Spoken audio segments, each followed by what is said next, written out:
What's up, everybody? Welcome back to Comparative Politics. You know, one of the great things about this course is that we can relate so much of the material to current events.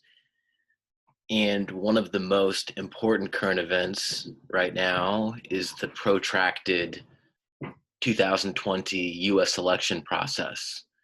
Now, the election has been formally called, but because of a variety of legal challenges and disputes, the process sort of continues. And many of us feel kind of exhausted after the process, and seeing it continue is challenging and confusing for many of us.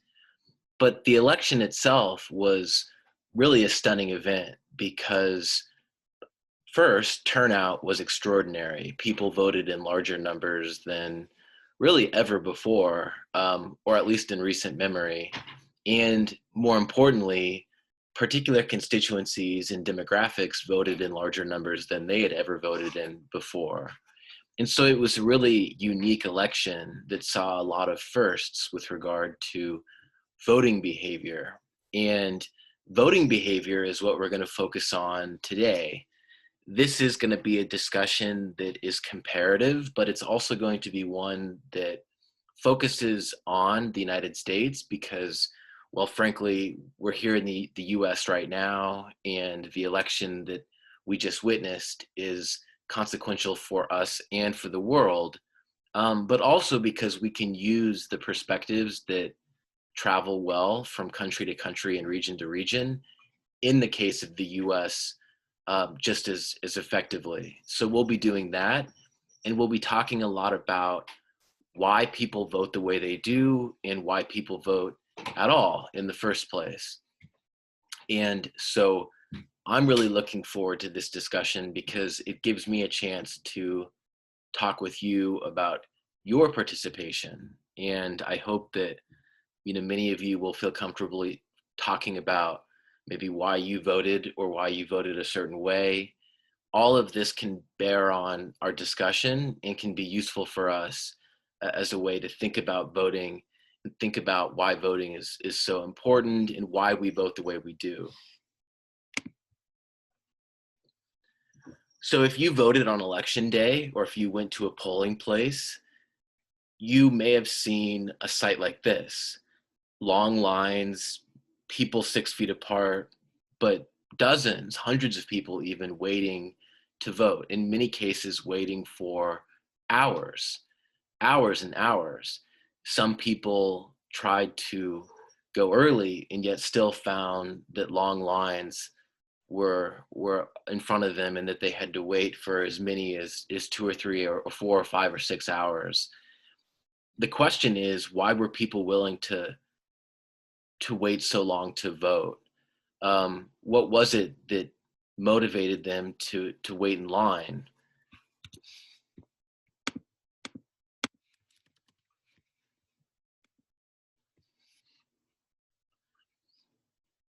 Does anyone want to answer that question?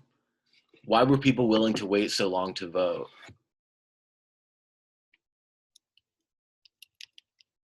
I believe that people are willing to wait in long lines because regardless of how long they have to wait, they still want their voices to be heard, and they want to participate in democracy and yeah, basically like participate in democracy. So maybe they feel like a civic responsibility, and maybe they want to participate, and they know that voting is the way to do that, even if it takes a long time to get there and finally cast your ballot. Okay, so that's definitely an interesting and relevant point. I know that sometimes when I've gone to the polls, I haven't necessarily wanted to go, but maybe I feel inclined to do so, or I feel responsible. Maybe I have a duty to vote. What are some other reasons that people might have been willing to wait so long to vote?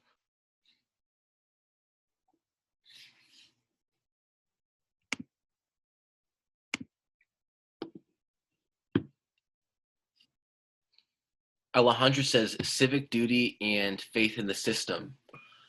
Okay, so civic duty, that's kind of consistent with Efren's point.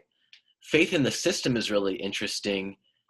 That's what we sometimes refer to as affect, or the feeling that you can trust the system and that it'll produce an outcome that is valid.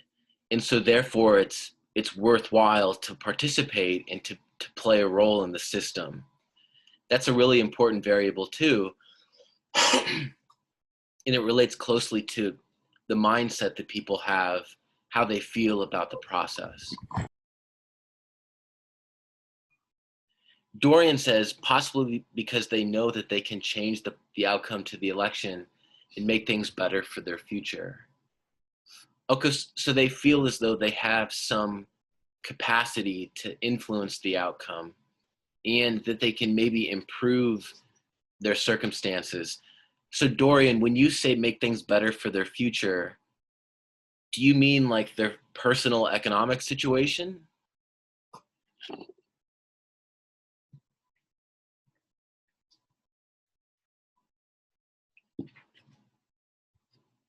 What are some other reasons that people were willing to wait so long?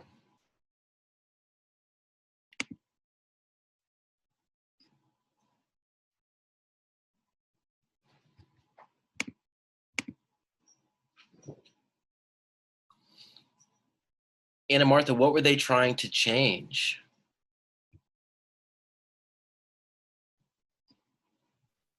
Actually, because we vote by the by the party, but not for the Biden, okay? But the change, the political change is changing this kind of president, and social change is because everyone is involved. If you see the line longs over there, because we want to participate and make a difference.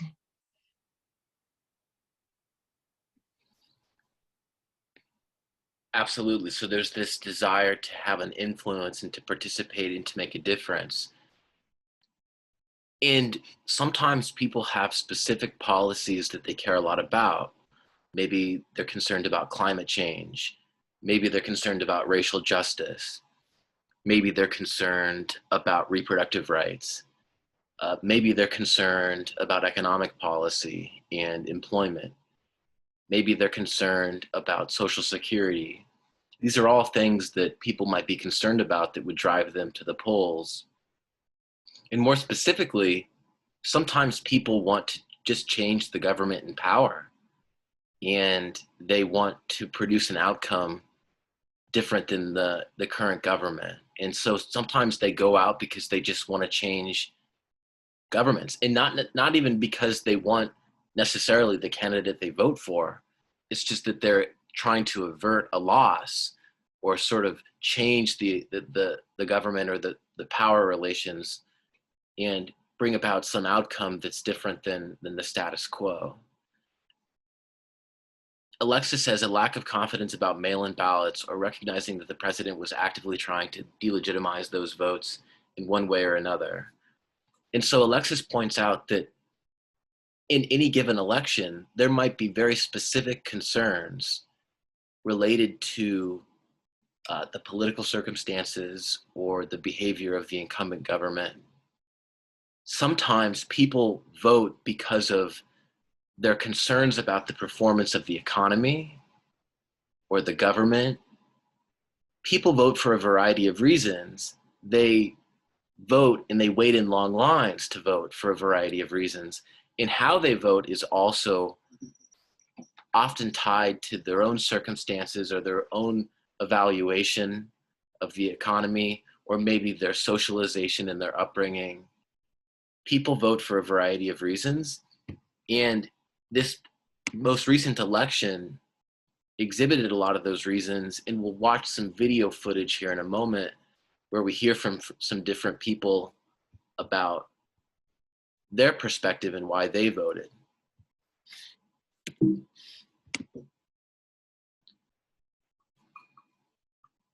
The question why voting matters is really the big philosophical question. Why should we vote? Why should we participate?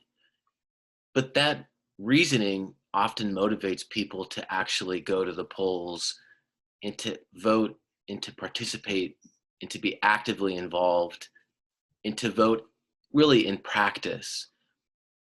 People have the idea that voting is the core element of the democratic process, and that is correct. It really is. Because by voting, citizens choose who will represent them and who will wield power and use the authority vested in them to make decisions that all must adhere to and that are binding for everyone in the society. So you're delegating authority to these people by voting for them and voting for them in large enough numbers to elect them. And so voting determines how you as an individual contribute to a collective outcome. Individuals have a variety of reasons for voting. And when we study voting comparatively, we're interested in differences in turnout, but also differences in partisan attachments, the electoral outcome itself. We're interested in why people vote the way they do, and why people vote the way they do in different circumstances, in different countries, in different contexts.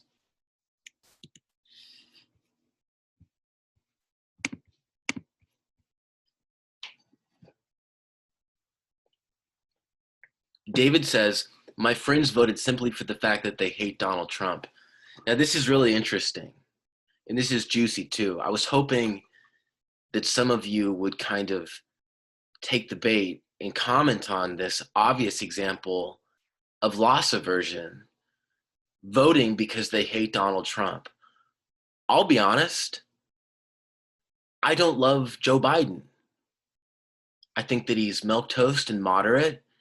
Maybe he was effective politically because he won some independence, but I don't think he's a great candidate. But I hate Donald Trump. And I have an opinion, and everyone's entitled to their opinion. I won't pretend to not have one. But a lot of people voted out of loss aversion, right? They don't like Donald Trump. They don't love Joe Biden, but they don't want Donald Trump to remain in office. And so they're voting rationally to avert some loss or to avert some perceived harm. And let's be real, a lot of us are suffering in real ways. And so loss aversion is one reason that people might vote a certain way. And this is a rational reason, and this relates to one perspective on voting that we'll discuss here in a moment.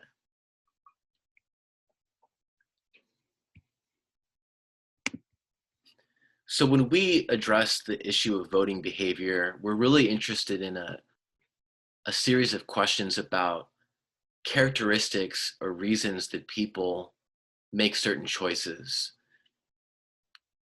The choice to participate in politics through voting or not. The choice to support certain candidates or parties or not. The choice to vote a certain way or not.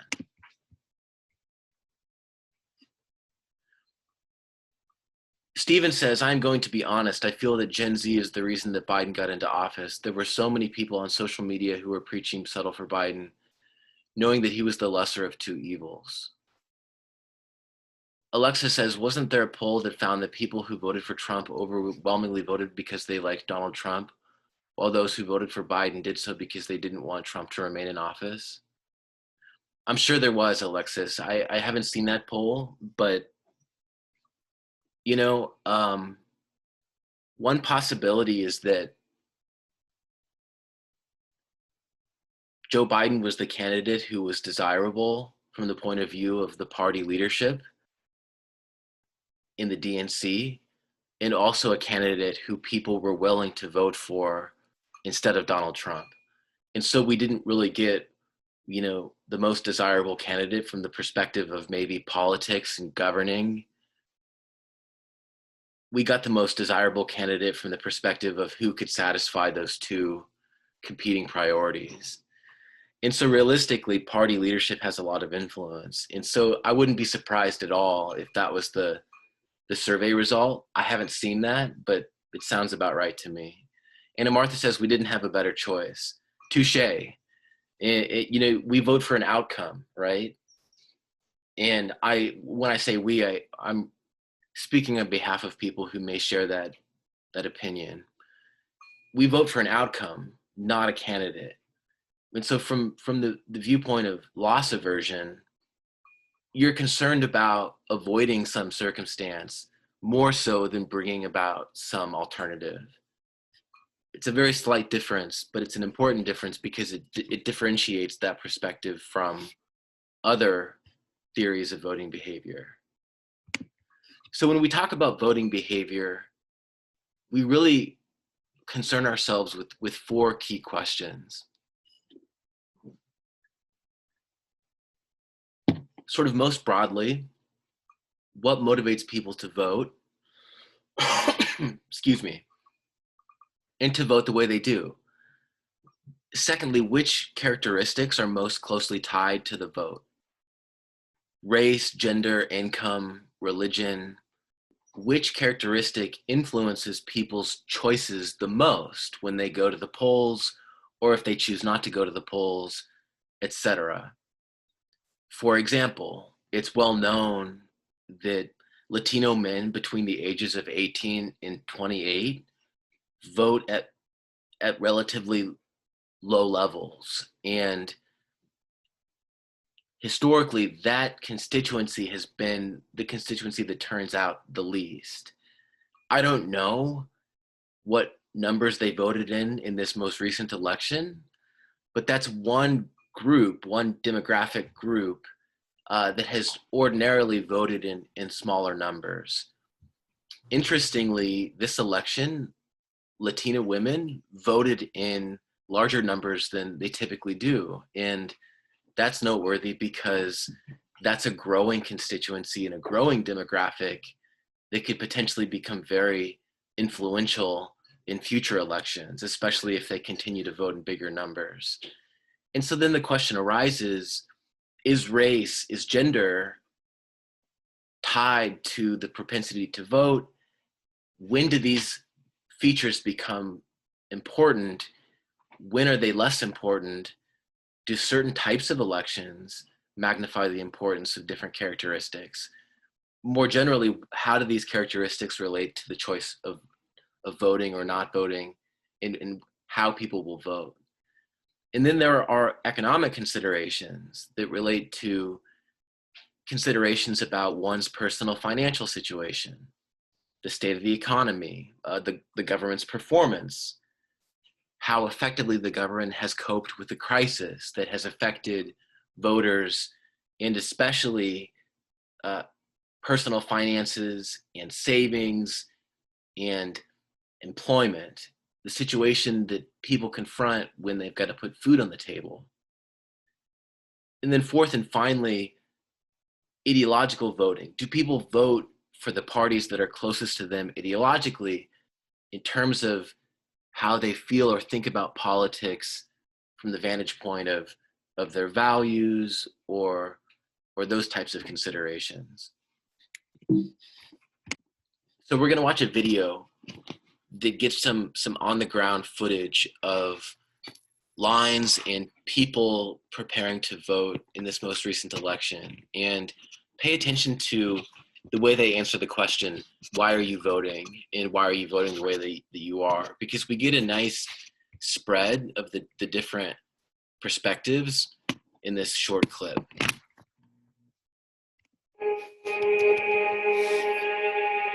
Hey Lisa, what are we going to go do? Gonna go, but Go on the vote. Hey Martin.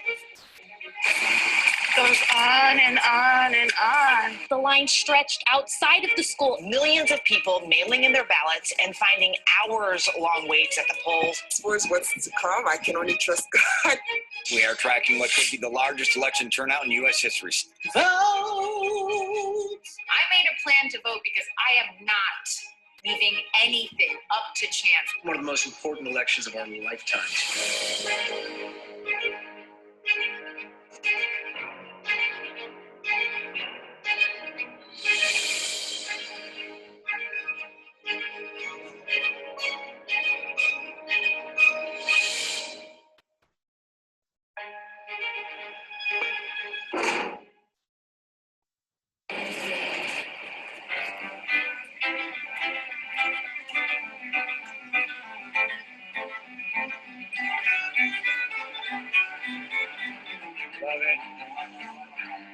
you so much. It is currently 5:15 a.m. I am walking across campus to meet a few other students who are also going to be poll workers. Morning, doctor. Thanks for being with us. Every place in the country, people should be using masks when they vote. We have to do those things ourselves to change the course. It's kind of paradoxical that although the pandemic would make people more concerned about coming here, but at the same time, the government's reaction to the pandemic, all of that instigated more fear that made people want to come and vote. Yeah, the difference is with the mostly with the mask, and getting used to the mask and getting used to people being around you, some with mask, some without mask. The main thing is to get out, vote, regardless, we don't let things stop us from getting out to vote. Yes, wear the mask when you go voting. They made sure you had your mask on. It was safe to do so. What motivated you to come out and vote in this election? I was just hoping to make America great again, to keep it that way. Early voting started this morning and it runs through the end of the month. Number of voters that are deciding to vote early. Record number of Americans taking advantage of early voting. I just wanted to make sure I did my due diligence and actually came in. So if I come here, I stick my ballot in the box. And I'm good to go. The fact that people are waiting so patiently is a good thing on one hand, but it's also a reminder that it shouldn't be like this. I need you to not only wear it on your mask, and I don't need you to post it on Facebook, because that hashtag is doing absolutely nothing. We gotta vote right here. It's history in the making, ladies and gentlemen.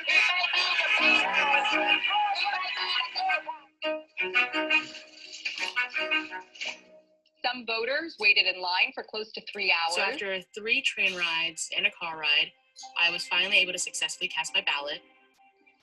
All done. Not too much social distancing, but everybody had on a mask, so we're all done. It's been a hell of a year from the pandemic, everything we went to. I'm a small business owner, so I've really seen a lot of change, but Trump will bring it back. I'm worried about what's going to come after the election, what's going to happen throughout the day. Is there going to be any kind of violence? Is there going to be any sort of initiative to try to disregard the results or try to put doubt in the legitimacy of our elections? That's where my concern lies. Are mostly focused on mail-in ballots remaining. This is a tight race, and there are any number of ballots that have not been counted because of these delays. We were getting ready for a big celebration. Power can't be taken or asserted. It flows from the people.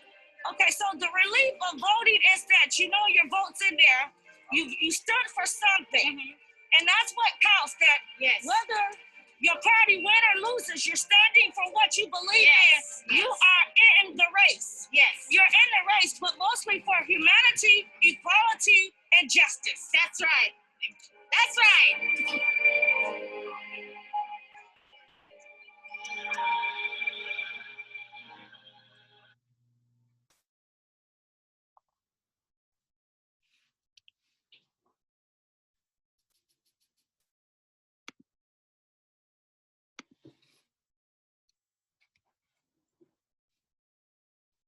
So the 2020 election was noteworthy not just because it was so consequential and because the stakes were so high and the turnout was so extraordinary, but also because it took place during a 100-year pandemic.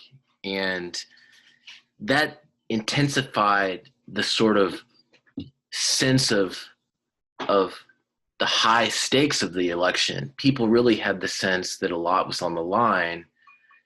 And in particular, there was a lot of debate about the integrity of the election. In some ways, this debate was manufactured, but there were questions about the validity of mail-in ballots.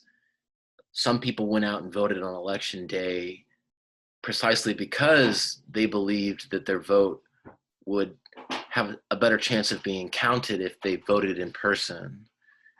Now, the truth is that mail-in balloting has always been a part of elections, but the event itself illustrated that sometimes people vote in certain ways because of very specific circumstances.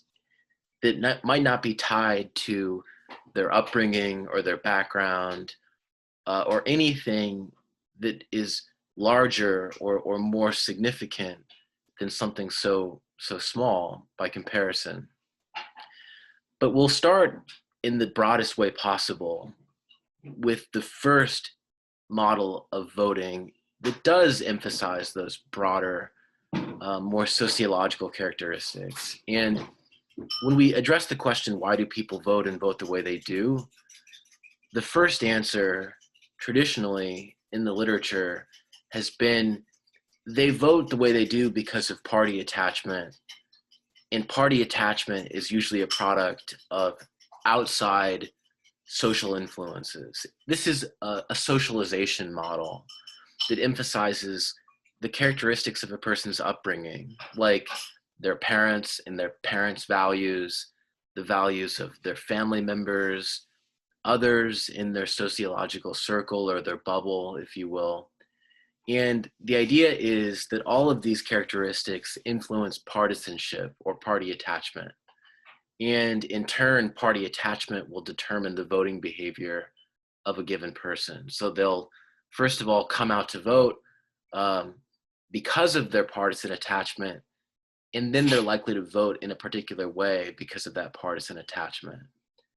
Now, one criticism of this model is that partisan attachment can obviously change due to party performance. And if party performance changes partisan attachment, maybe government performance and economic circumstances are more important.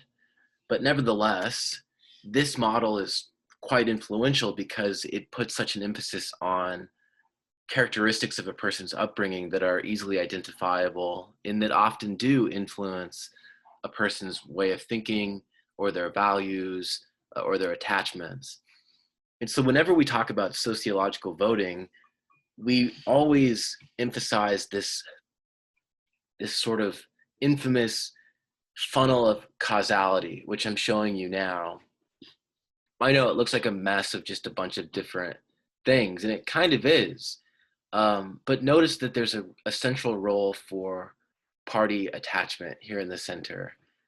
And party attachment itself is a product of group loyalty, value orientations, historical patterns, the economic environment in which the person finds themselves.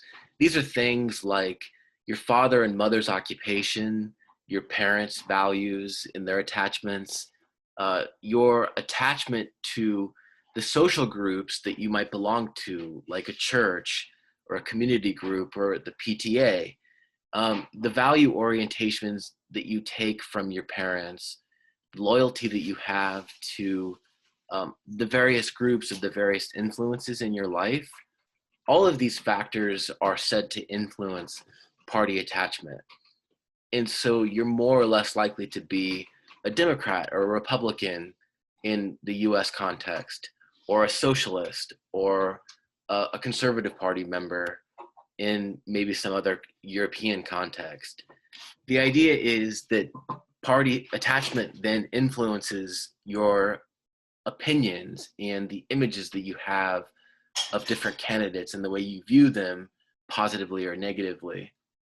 And all the while, some other circumstances like media influence of friends, political circumstances can play a role, but there's a really decisive role for partisanship and party attachment. And so this is the funnel of causality, as it's called, and it really emphasizes two things above all in the end, and that is socialization, your upbringing, and then resulting party attachment, and then of course your propensity to vote and your opinions follow from that. So this is obviously very complex, and it emphasizes a variety of different factors. When you look at this, is there any one factor that you think might be especially important? Or alternatively, do you agree that party attachment is the main driver of a person's choice to vote and vote in a certain way? Can I speak? Of course, Caesar. So at least from the Latino perspective, I also like to say that probably faith plays a really huge role in it. I at least know that a lot of Latinos would actually put their, pride aside and would have voted for Trump too. Only on some key issues, because like the older Latino generation would vote for Trump mainly only because of the ideal and the moral of pro-choice.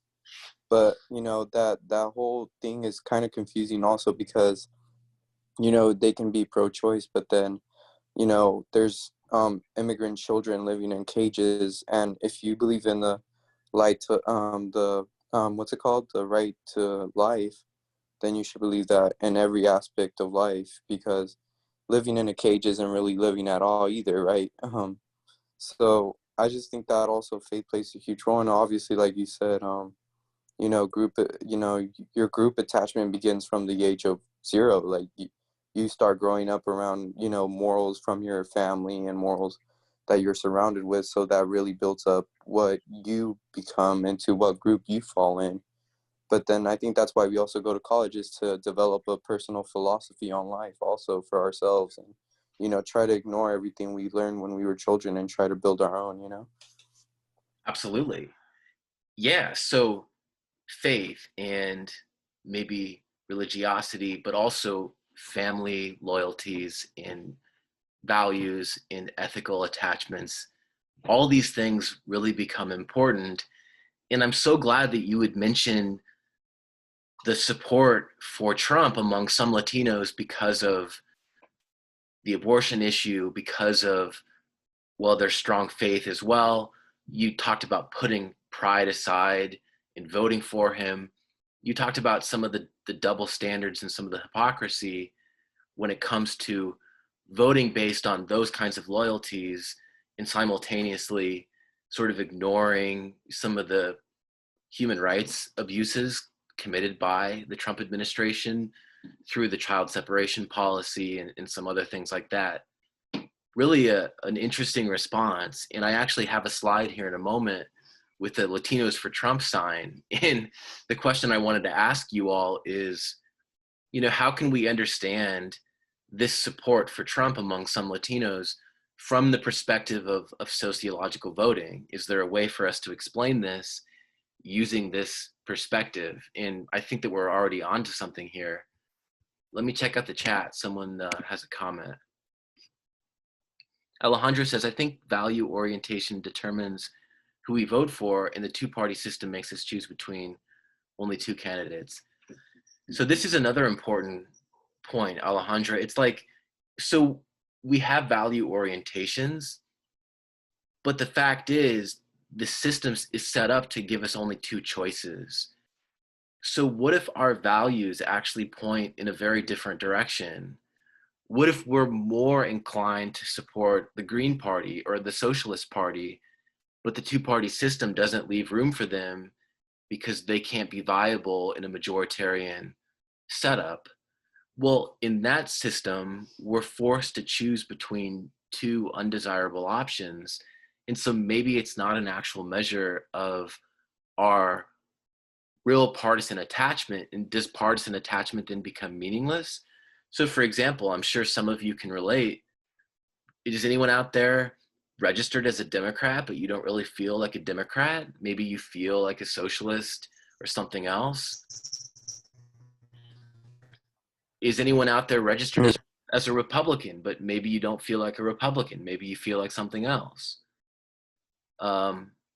It's very likely in that case that your partisan attachment or your partisan ID doesn't mean that much. Caesar, did you have a comment? Oh no, I was just gonna say that, like, of course, like you were saying, like, I'm registered as a Democrat, but I feel like I don't really fall into the full category of a Democrat. But for the sake, of our elections, and I try to be, meaningful and, in any way. So that's why I think I registered as a Democrat. But if anything, I would say I'm more on the socialist side too. Absolutely. So this is one of the limits of a majoritarian system where we're really forced to choose between only a couple contenders. And we know from this class already that the electoral system and the party system, really the party system is a product of the electoral system and how it imposes limits on the latent demand for parties that emerges from the civil society, right? So we might demand a certain number of parties based upon the various characteristics of the different groups in society, but the electoral institutions impose a limit. And so what that means then is maybe these voting models and the sociological voting model is not an accurate depiction of real partisan attachments. They might say it's actually meaningless because even if it's not accurate philosophically speaking, voters who participate are still choosing one of the two parties or so on and so forth. And so it's obviously relevant though, because when you think about your own self, I'm sure that many of you wouldn't agree with the partisan attachment that you would be assigned based upon, this model. So one student says, Latinos tend to be more conservative in general due to religion that is basically embedded in their culture. But because Trump was racist and basically terrorized Latino groups, they were anti-Trump. I kind of believe that if Trump wasn't racist towards them, they would have voted for him because of his more conservative values, such as on abortion and LGBTQ rights and such. But speaking on that issue, adding on to what my colleague just said, I think that the younger generation views it differently. I feel like obviously we're in a more modern era. I want to say that the people that believe, like the Latinos who believe that, are usually, like baby boomers, and even like not even my father or my mother believe like that, what's it called, that, gays and lesbians shouldn't get married. They believe that they should, because who are humans to tell other humans who they should or should not love? And so I think that in the Latinos for Trump issue, those generations who were voting for him were third generation immigrants. They're already very far from the reality that maybe their great grandfathers had to suffer to get to this country. So they don't, and sometimes they don't understand the struggle that some Latinos face still in our modern day, because and third generation, a lot of them don't even speak our language and don't really associate with, our people. And so I think that's also a little bit sad that a lot of third generation Latinos will start to forget their origins, and maybe not their origins, but their backgrounds, and the story of their grandfathers and how they came to this country. And so I think that's also the issue. But I think I really have hope in our younger generation that is coming out more political and is coming out more woke and more progressive also. So Cesar, do you think, and this is a question for anyone and everyone, do you think that there's like an important generational effect? Like different generations have different values, even if they fall into the same party or even if they're similar to their parents? Of course, I think, I and myself, I have different values than my parents, but since I grew up in a progressive home with my mother being, having a political science major also, and I realized that, as a country moving forward, there's obviously progress is inevitable. I feel like we can, try to hold it back as much as we can, but the truth is progress will always continue. And so I think that obviously there's a generational like morals that come into effect in elections, because a lot of generation grew up with different morals because those morals were embedded to them when they were young. And so I believe that throughout the years, younger generations will become more and more woke, and then also there will be a little bit more progressiveness also. Absolutely. So there's sort of like a historical dimension to these values and the way people vote and the way they think about politics. And Jake, sort of in keeping with this larger discussion, says, I'm registered as a Dem, but view myself as more of a socialist or social democrat. Adriana says, me too. Brady says, I actually did some research on the kids in cages, and it's an awful reality. Trump mentioned that the cages were there during the Obama administration, and at first I didn't believe it, but after some research I found out he was right. The fact that the sad truth came out only during the Trump administration is very sketchy. like Democrats used this as a tool to destroy Trump's figure. I still believe he holds part of the blame because he didn't do anything during his administration to change this. Yeah, Rady, but there's an important point you're missing. During the Obama administration, they only separated children from families if they couldn't actually prove that the parents were the parents of the children. And the reason is because there were a lot of people who would get into the country that way, and so they had a legitimate concern about that. But it was very, very seldom used because that wasn't a large number of cases. The difference is that the Trump administration made it the policy of just blanket separate children from their families, period. And so that's what they did, regardless of whether you can prove they're the parents or not. That's irrelevant.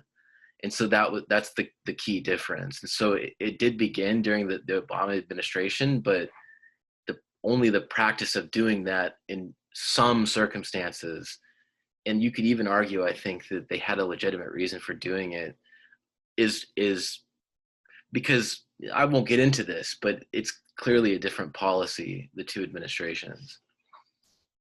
Alexis says, I feel similarly, though I registered as an independent. Kevin says, what category would age be in? I don't know. I think that the sociological model would say that age might not be relevant, or at least as important as just the influences that you take from your parents. I think that's the key idea here. But if you experienced certain events or certain historical patterns, maybe that influences your voting behavior in relation to, say, your parents, if you experience like a war or something. But the funnel of causality accounts for that over here in this corner, as you can see. Alejandro says, also Cubans are traumatized by the Castros and fear government control. Yeah, that's exactly right. Most Cubans, or at least the majority, vote for the Republican Party, and many of them live in Florida, and so they also tend to elect Cuban American representatives. And so these are historical patterns that matter a great deal. That's a good example, Alejandra. Kevin says, seems it would be influence of friends, social and historical, and maybe slightly economic. Alejandra, which makes them more opposed to socialism, huh? Absolutely, Kevin. That's always been my understanding.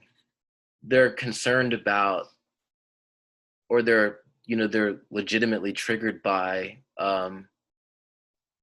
the sort of fear of expropriation, because many rich Cubans did experience that in Cuba. So that's totally valid. And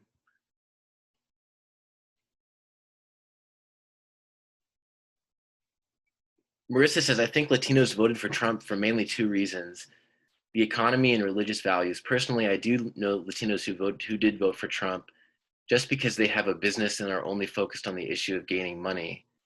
Same thing goes for religious values. They are so pro-life and they are willing to vote for him.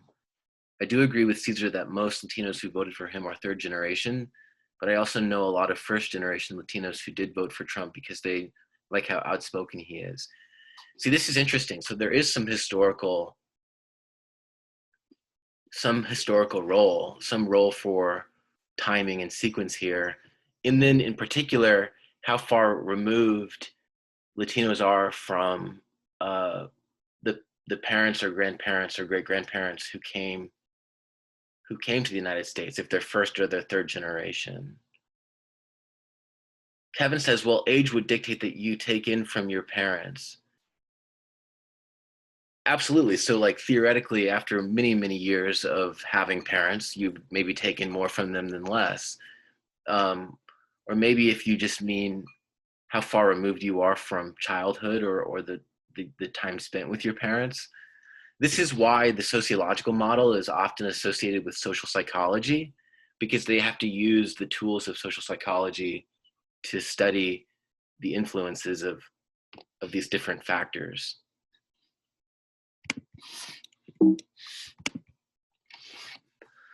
So sociological voting is often associated with this idea, demography is destiny. And I think the jury's still out on whether demography is destiny, because obviously there are important differences between very similar people and how they vote.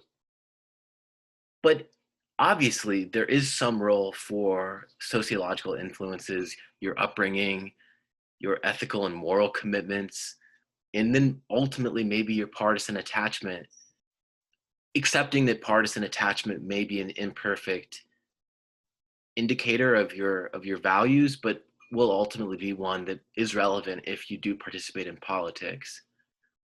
But the more important point might be that groups belong to, or excuse me, that people belong to many different groups, and that those different groups are very different. Those groups can impact one's views, but it might become challenging to know which group is more relevant when an individual has multiple commitments. And so in some of the examples that we've discussed already, what if you're a young Latino individual and you're Catholic, and maybe you vote mainly based on the issue of abortion, but you also care a lot about immigration, and you want to secure a pathway to citizenship for the undocumented. You want to see the reinstatement of, or at least the protection of DACA recipients. You care a lot about the treatment of migrant children. You might belong to groups that promote those causes in addition to belonging to the Catholic Church. Maybe in addition, you are a worker and you belong to a union who represents your interests too. You can see how a person might have multiple identities or multiple groups. You can see how their different attachments might be equally important to the way they vote. And so the way that the model gets around this is it says that how much you identify with individual groups matters a lot. And so are you more Catholic than you are a worker? Are you more of an activist than you are Catholic? And so on and so forth.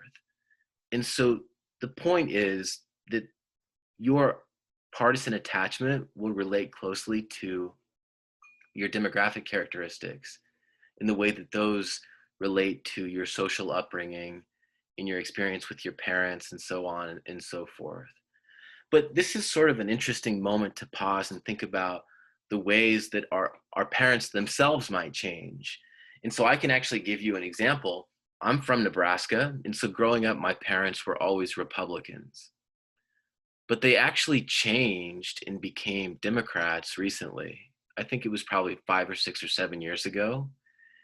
And they did credit me partly with the change, because I moved away to California when I was 21, 22, and started grad school. And I was always, left leaning, but they learned a lot from me and they opened up a lot and started thinking about the world differently.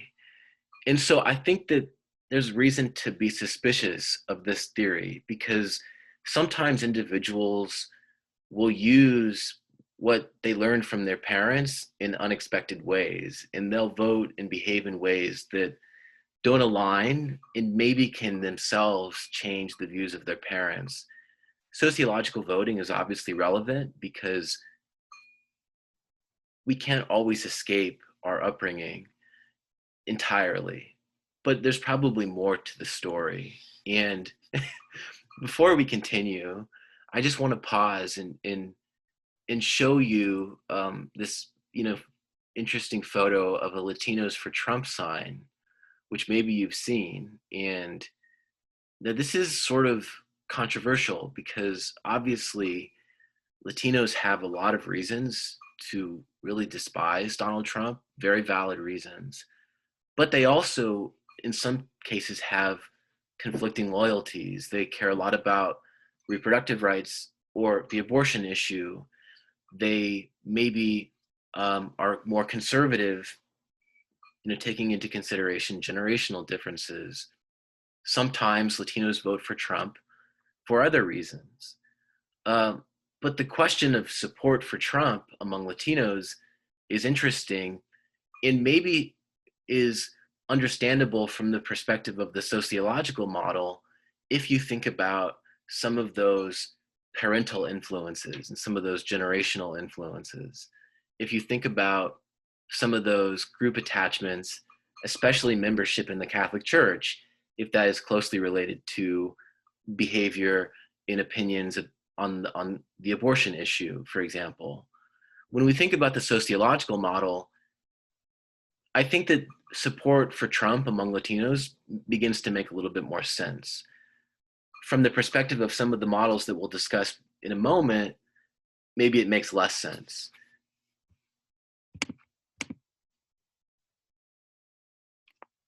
Jake says, I'm hoping to have that effect on my parents because they're both very conservative.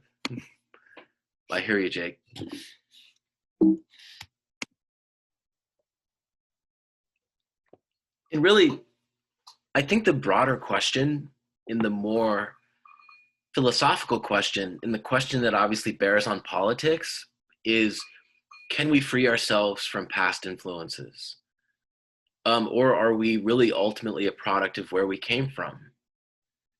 And this is a question that encompasses this sociological voting perspective, but also extends far beyond and takes into consideration the influence of history and the weight of prior generations. And I want to ask you all, what do you think?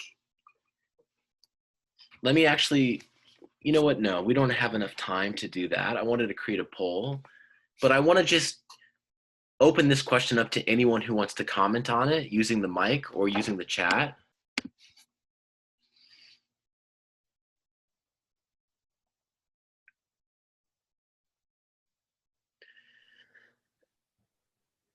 Yeah, personally, I think the answer is yes, we can free ourselves from past influences. Like I said, my parents are really conservative and I grew up kind of in that environment. And it wasn't until I really started reading more and learning just getting more knowledge in general that I started becoming a lot more left leaning. And yeah, I think information and like true information, not stuff that's out there to just sell a narrative, but like true information is a way to free yourself from the past influences. Yeah, wow, that's a really interesting little reflection. I think about my own experience, and my parents were always open-minded and embracing for the most part, but they had some sort of more conservative biases.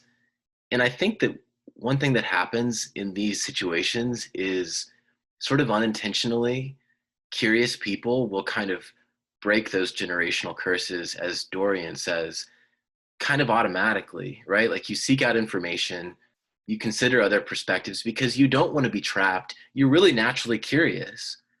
And it's through that curiosity that you become more open to the world, and maybe you change your values or your views, and maybe you ultimately change the trajectory of your future partisan attachment as a result of this curiosity. And so sometimes maybe this upbringing or these past influences, they can confine you in ways that become productive unintentionally. And so maybe the sociological model is too narrow in the way that it attributes voting behavior to one's upbringing.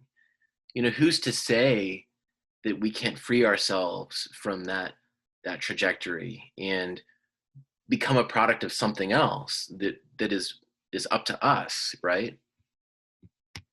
And so there's a lot of really good commentary on this in the chat. Let me address some of these. Alejandro says Latinos are largely conservative, but they don't like Trump because of immigration issues. But once they fix their immigration status and don't have to worry about that, then it makes sense that Trump isn't much of a threat to them. Adriana agrees. That's interesting because that suggests that that would be a real political winner for Republicans if they would just address the immigration issue effectively.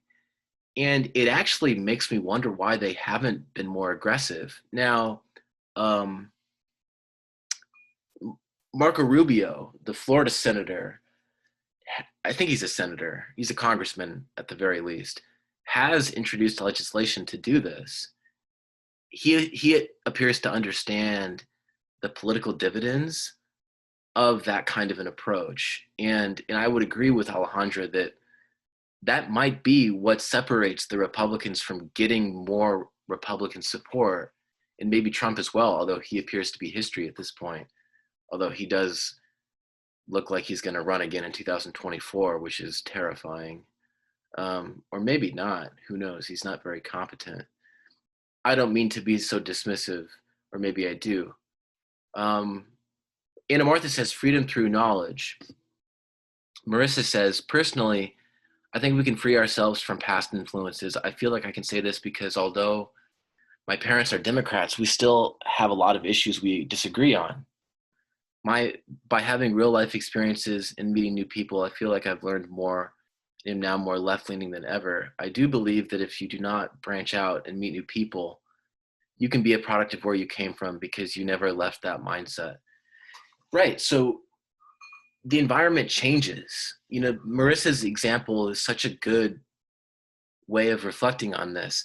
The sociological model assumes that this environment that you grow up in sort of remains the environment that you're in. But when you leave that environment, the environment changes and there are new influences. And so why should we privilege these earlier experiences when new experiences take place? And I think that maybe the defenders of this model would say, well, there's a sort of path dependence. Your new experiences will themselves be shaped by those earlier experiences, et cetera. The way you view the world is going to be ultimately shaped by those earlier, more formative ones. But we don't have to agree, because sometimes people can reset, so to speak, and get a fresh start. And you can think of your life differently than just a series of dominoes, each one of which is smaller than the last. Efren says, I believe we can free ourselves from past influences. However, some individuals may have difficulty. Some individuals desire to seek knowledge. However, their environment is preventing them. For example, family opinions might degrade them because they always believed that they had to say for a long time and now came to a realization that they're still forming their own opinion. Anna Martha says, not just immigration, what about racism? Stephen says, if Trump runs again in 2024, I feel that the Republicans wouldn't choose him again because they gave him a chance and it never really went anywhere except for deepening the political divide that the US has. Yeah, I think it all depends on what happens inside the party, right? Like if he still commands his base, you know, to a certain degree, like I suppose that the party leadership can deny him the nomination, but electorally, if he's the most competitive and if he wins the Republican primary, I mean, they kind of have to give him the nomination. But, you know, that's a separate issue. We can debate that some other time. Kevin says that I do become a little concerned for throwing out a curse that is actually beneficial, but we might be blind to see how it is good. I think it was Descartes who took it upon himself to question every preconception and thing he knew. So it comes down to carefully selecting 2024 for GOP will probably be Cruz or Crenshaw. At least that's my guess. I've heard some talk that another younger Trump might run, but I don't know if Barron will be old enough at that point.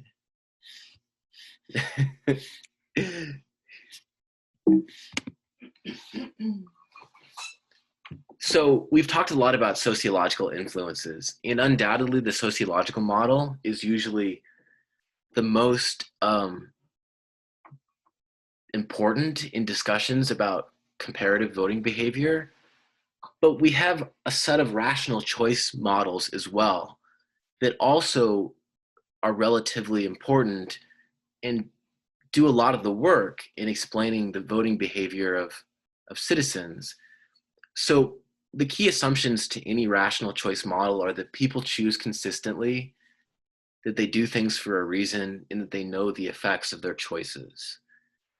And so the idea is that you're this fully informed, autonomous agent who makes a choice based upon a calculation of what will bring you the most benefits at the lowest cost. And you take all the information that you have and that you would possibly need, and that you calculate, what is the best choice for you. And there are a lot of different explanations that fit this set of assumptions, and we would call all of these explanations rational choice perspectives or rational choice models. So the first one is ideological voting.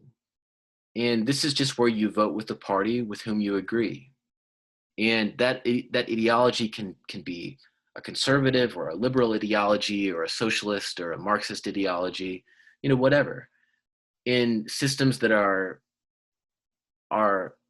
more numerous in the number of parties, people obviously have more choices. But in a two-party system, you might be confined to two very undesirable choices. In this case, it might be questionable how much ideology really captures your voting behavior, because we can't say that you agree that much with the party. Maybe you're voting with them for some other reason. Sometimes that other reason relates to the second type of rational choice voting model, which is a policy-oriented voting model. And this is where you vote for the party with whose policies you agree. And so in this case, policy becomes important. Maybe that policy is the policy or the issue of reproductive rights or the abortion issue. Maybe that is the issue of immigration and a pathway to citizenship. Maybe that issue is DACA. Maybe that policy is economic policy or climate policy, and so on. Economic voting is closely related to these two, and this is when you vote based on the government's performance or your expectations of the government's performance. Economic voting is important, especially during a crisis, because people think about their bottom line and they think about their survival, and this will influence their choice. And then finally, there is loss aversion, and this is maybe the most interesting and insightful model at the present time because of how many people seem to have exhibited this behavior in the most recent election. This is where you vote to avoid an unfavorable outcome, not necessarily to support an alternative. This is where you don't like either candidates necessarily, but you're voting for the lesser of two evils, but really you're voting for or voting against the more evil, or the more evil of the two evil.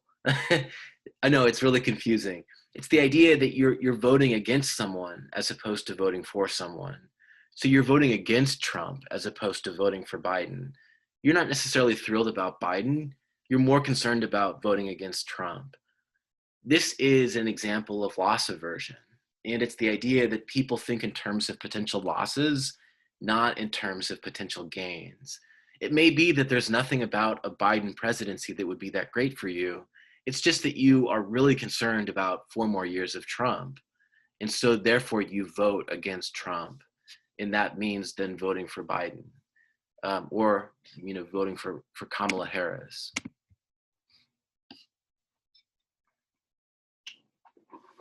Jake says, I'm waiting for the plot twist that Barron is secretly a revolution-seeking socialist.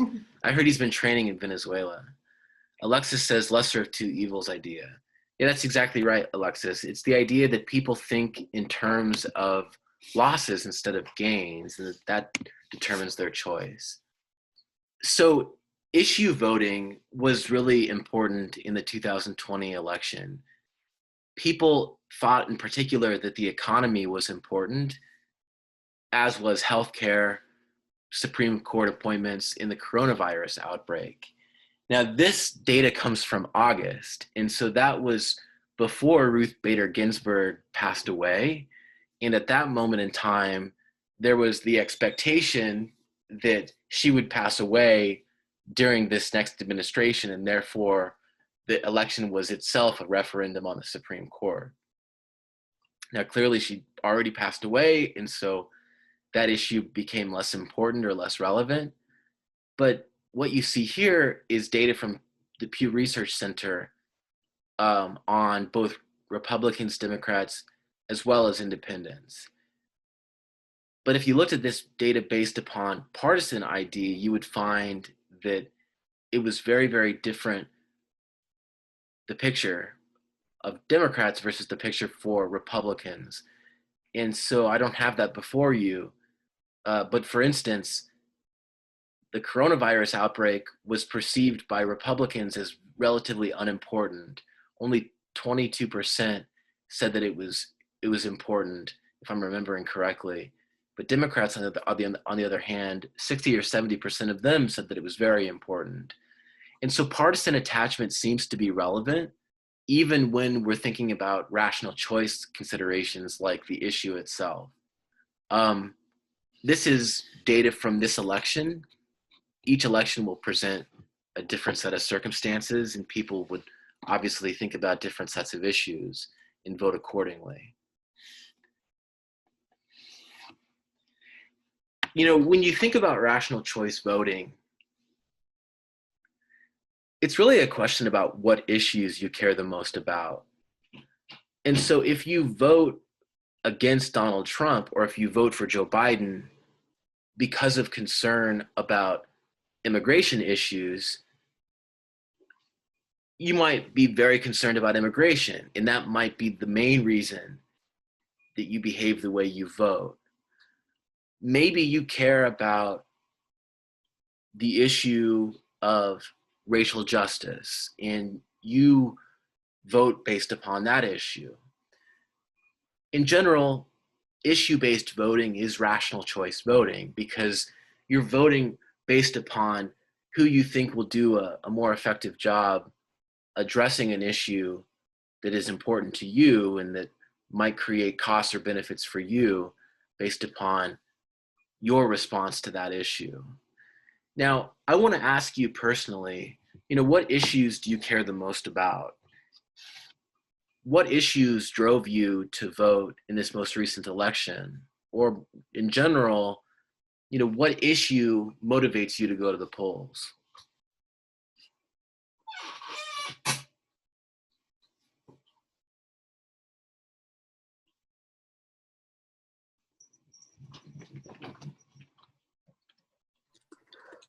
For me, I think the issue I care most about is healthcare, and bringing about like a universal healthcare type thing. And I know neither of the candidates were pushing for that, but yeah, I think that's my biggest issue. But what drove me to vote was just seeing the terrible handling of the pandemic and the delegitimizing of our democracy before the election even happened.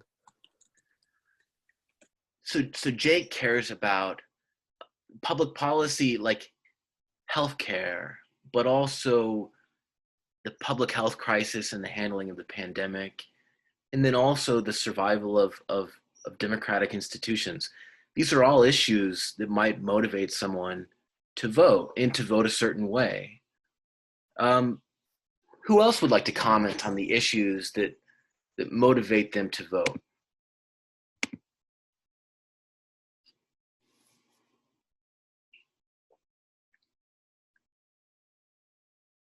Sophia says COVID-19 and Black Lives Matter. Rady says the economy. Efren says COVID-19 and social justice. So the coronavirus pandemic and the political and the economic consequences, it's been disastrous, everybody. If you're like me, you're hurting in some ways, and it's possible that the future has changed irreparably as a result of the pandemic and the consequences and the disastrous handling of it. And so all of us can relate in one way or another to that issue. And this public health crisis and the resulting economic crisis run parallel to a political crisis and a crisis of racial injustice. That is an issue that a lot of people also care about. Both Efren and Sophia mentioned that social justice issue. Steven says human rights issues that shouldn't even be up for political debate, but somehow are. Absolutely. And I think that this previous summer, really brought those issues into focus and into sharp focus for many of us who had never seen these kinds of things play out the way they had.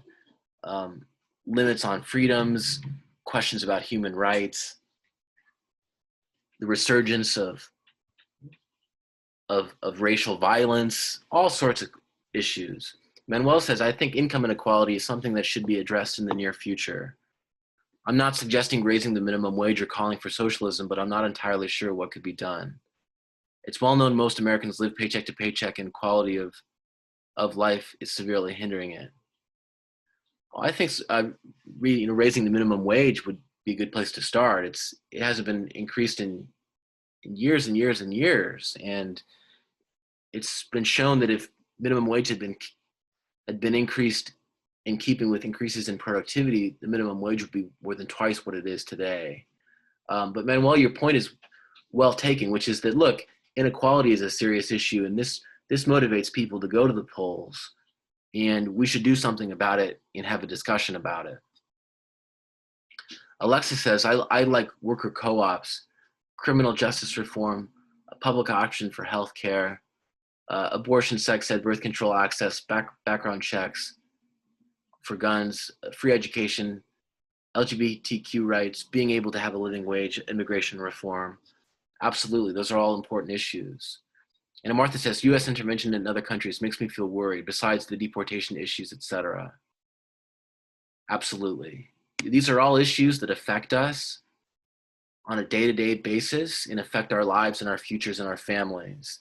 And so it's understandable that we would be rational and strategic and would make calculations about how we can vote to better our futures and better ourselves. And so this is rational choice voting. You're a rational voter if these issues motivate you to go to the polls and to vote a certain way.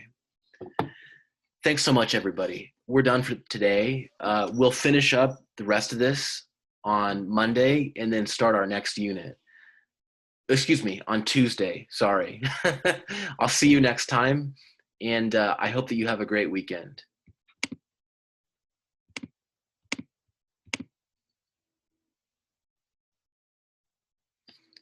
Do you mean next Tuesday or like this upcoming because of Thanksgiving week?